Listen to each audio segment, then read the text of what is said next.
गरीब नंद का महलों का ससुराल। हे भगवान, शुक्र है ये उपले का काम खत्म हुआ। सुबह से दोपहर हो गई इसी में ही मुझे। अब तो मुझे भूख भी लगी है, पर पहले भाभी की मदद करनी चाहिए। स्नेहा हाथ पांव धोकर अपनी भाभी के पास काम करवाने जाती है तो वो चूल्हे के धुएं से खांस रही थी। हे भगवान, ये धुआं। भाभी आप ठीक तो है ना? आप इधर बैठ जाइए, मैं कर लूंगी ये काम।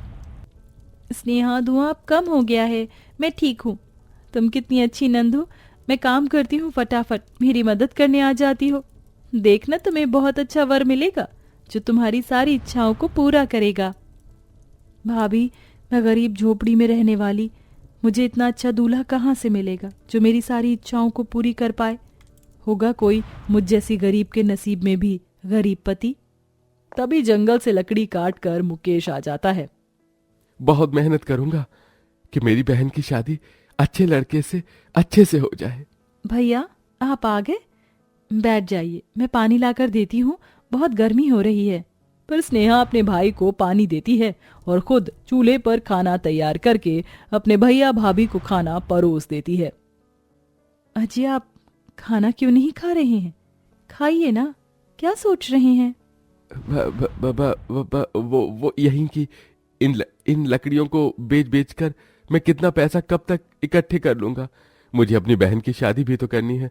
और तुम्हें तो पता है, पिछले हफ्ते जो रिश्ता आया था, उन्होंने कम से कम 1 बाइक और 2 लाख कैश की मांग की थी। अजी, आप चिंता मत कीजिए, सब अच्छे से हो जाएगा। वो लालची लोग लग रहे थे, इसलिए मैंने वापस भेज दिया। भाभी, आपने बिल्कुल ठीक किया। मैं भले ही गरीब घर चली जाऊं, लेकिन आप कभी मेरी वजह से दहेज मत देना। मैं आप पर शादी का बोझ नहीं डालना चाहती। अरे पागल है क्या तू पगली? बोझ वोझ क्यों समझ रही है तू खुद को? अरे तू तो हमारी बच्ची जैसी है।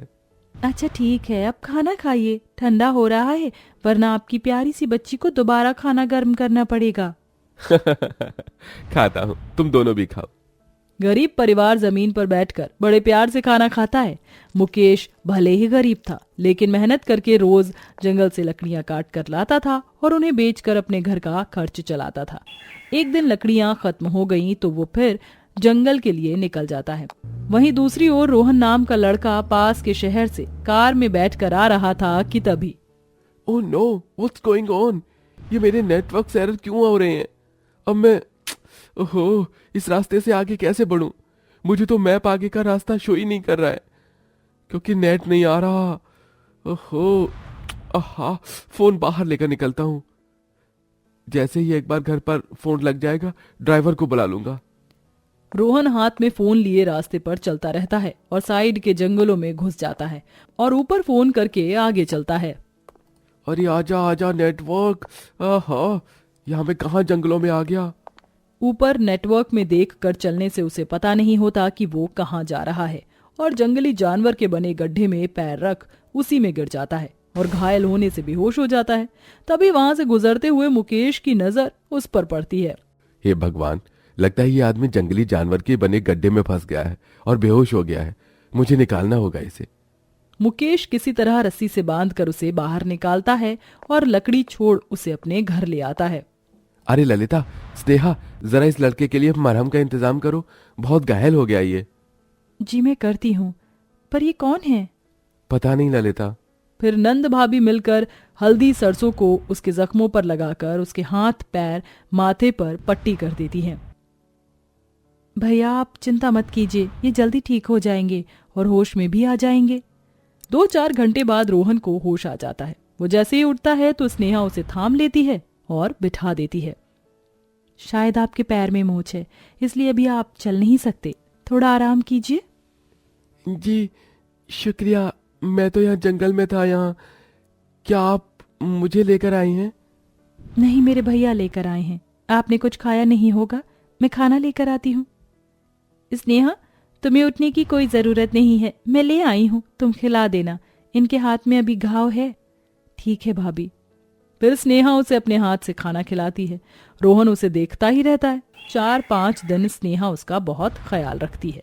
इसी में रोहन उससे प्यार करने लगता है और जाने से पहले कहता है, देखिए, आपने मेरा यहाँ पर बहुत ख्याल रखा, पर अब मैं यहाँ से अकेला नहीं जाना चाहता।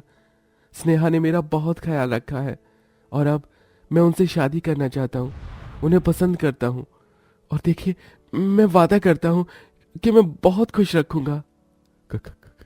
क्या? पर हम आपके बारे में कुछ भी नहीं जानते हैं, और मैं अपनी बहन का हाथ ऐसे कैसे दे दूं किसी के भी हाथ में? देखिए, मेरा अपना खुद का बिजनेस है, बहुत बड़ी कोठी है, 4-5 गाड़ियां हैं। आपकी बहन को मैं बहुत खुश रखूंगा, किसी चीज की कमी नहीं होगी, और शादी में आपको कुछ देने की भी जरूरत नहीं है। बस आप स्नेहा जी को दे दीजिए। शुक्रिया, आज मैं बहुत खुश हूँ। मैंने कहा था ना स्नेहा, तुझे एक बहुत अच्छा जीवन साथी मिलेगा, और रोहन जी वही हैं। लड़की वालों की आंखें नम हो जाती हैं। वह शादी के लिए मंजूरी दे देते हैं। रोहन वहां से चला जाता है और कुछ दिनों में अपनी माँ के साथ बारात लेकर आता है, जहां गरीब भैया भाभी अपने घर के आंगन में ही छोटा सा मंडप लगाकर अपनी बहन की शादी करवाकर उसे विदा कर देते हैं। फिर सास सरोज गुलाब के फूलों से अपनी बहू का स्वागत करती है, जहां 3 नौकर खड़े थे।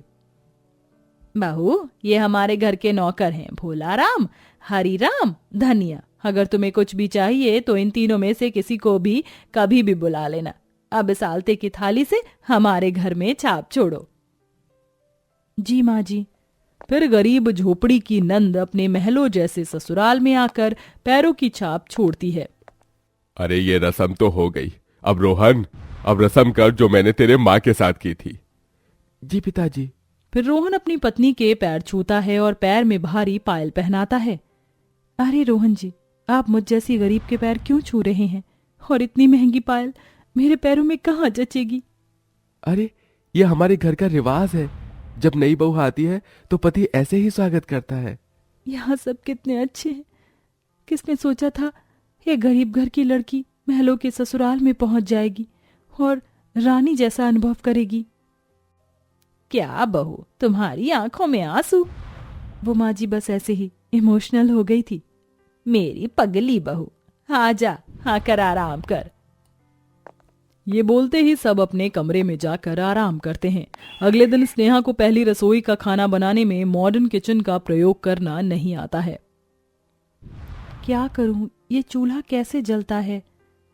अरे बहू देख, ये ऐसे घुमा दे और चल गई गैस। वाह माँ जी, ये तो बहुत आसान है। अब मैं जल्दी से खाना तैयार कर लेती हूँ। सास चली जाती है और आसानी से स्नेहा मॉडर्न किचन में खाना बना लेती है। मैंने सोचा नहीं था कि मुझे ऐसा महलों जैसा ससुराल मिलेगा। वहाँ तो मैं चूल्हे पर खाना बनाती थी तो खांसती थी, पर यहाँ सब अच्छे से हो गया। ये बोलते ही वो अपने बीते पलों को याद करती है, जहाँ वह चूल्हे पर खांसते हुए खाना बनाती थी, गोबर के उपले बनाती थी और कुएं से पानी भर के लाती थी। स्नेहा क्या सोच रही हो? आ जाओ, मेरे पास आकर बैठ जाओ। भोलाराम, आप डाइनिंग टेबल पर खाना लगा दीजिए। फिर स्नेहा रोहन के पास जाती है, जहां नौकर चाकर खाना परोसते हैं और वह सबके साथ बड़ी फुर्सत से खाना खाती है। उसके महलों जैसे ससुराल में अच्छे दिन जाते हैं, जहां वह अपने भैया भाभी को याद भी कर रही होती है। कुछ दिन बाद एक बार उसका पैर सीढ़ियों से स्लिप हो जाता है। अरे बहू, सरोज, रोहन, भोलाराम, अरे कोई डॉक्टर को बुलाओ। अरे देखो बहू को क्या हो गया है। फिर रोहन उसे उठाकर कमरे में ले जाता है, जहां वो 4 डॉक्टर को फोन करके बुलाते हैं। एक उसके माथे पर बैंडेज कर देता है, तभी उसे होश आता है। मेरा सिर। लेटी रहे, उठ मत। डॉक्टर आप चेक कीजिए। माँ जी मैं ठीक हूँ, बस थोड़ी सी चोट है। तभी एक डॉक्टर उसकी नब्ज चेक करता है। चिंता की कोई बात नहीं है, ये बिल्कुल ठीक है। बस थोड़ी सी सर पर चोट लगी है, वो ठीक हो जाएगी। मैंने दवाई दे दी है। माँ जी इतने सारे डॉक्टर क्यों? क्यों? क्योंकि तू हमारी प्यारी सी इकलौती बहू है। तुझे कुछ हो गया तो हम कैसे रहेंगे? हम तेरा बहुत अच्छे से ख्याल रखेंगे।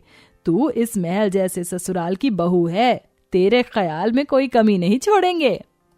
ये केयर देख स्नेहा की आंखों से फिर आंसू छलक जाते हैं। अब क्या हुआ तुम्हें स्नेहा? रो रही हो? ज्यादा दर्द है? नहीं रोहन जी, मैं ठीक हूँ। ये आंसू तो इसीलिए हैं क्योंकि मैंने खुद का इतना ख्याल रखते हुए कभी नहीं देखा। जब मैं भैया भाभी के साथ थी मुझे गहरी चोट लगती थी, वो भी 15 दिनों में भरती थी, क्योंकि उस पर दवाई लगाने के लिए हम पर पैसे नहीं होते थे। और यहाँ पर मुझे जरा सी चोट लगने पर आपने 4 डॉक्टर खड़े कर दिए, बस इसीलिए। अरे बहू, गए तेरे गरीब दिन, हम तुझे पलकों पर बिठा कर रखेंगे और तेरे भैया भाभी को भी बुलाएंगे। ये बोलते ही सरोज उसके आंसू पोंछ उसे गले से लगा लेती है। सब उसका बहुत ख्याल रखते हैं। कुछ दिनों में सरोज उसके भैया भाभी को बुलाकर उनका अच्छे से आदर सत्कार करती है और वह अपने महलों जैसे ससुराल में खुशी खुशी रहने लगती है।